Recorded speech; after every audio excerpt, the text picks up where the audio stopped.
ઉમરગામ તાલુકા આદિવાસી સમાજ દ્વારા વિશ્વ આદિવાસી દિવસની ઉજવણી કરવામાં આવી હતી।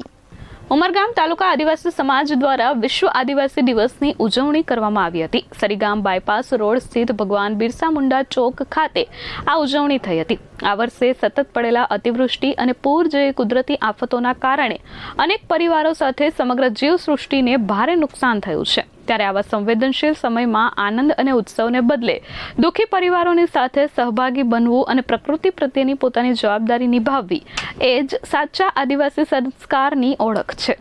આદિવાસી દિવસની ઉજવણી આ સંદેશ સાથે કરવામાં આવી હતી। કાર્યક્રમ દરમિયાન ઉપસ્થિત સૌએ ભગવાન બિરસા મુંડાની પ્રતિમાનું પૂજન કરી આદિવાસી પરંપરા અને સંસ્કૃતિ મુજબ ભક્તિ તથા પ્રાર્થના કરી હતી। સાથે જ પૂર અસરગ્રસ્ત પરિવારો તેમજ સમગ્ર જીવસૃષ્ટિના કલ્યાણ, સુખ, શાંતિ અને સલામતી માટે સામૂહિક પ્રાર્થના કરી હતી। અમિત સિંહ રાજપૂત સાથે પ્રશાંત પંચાલ, S24 ન્યૂઝ, ઉમરગામ।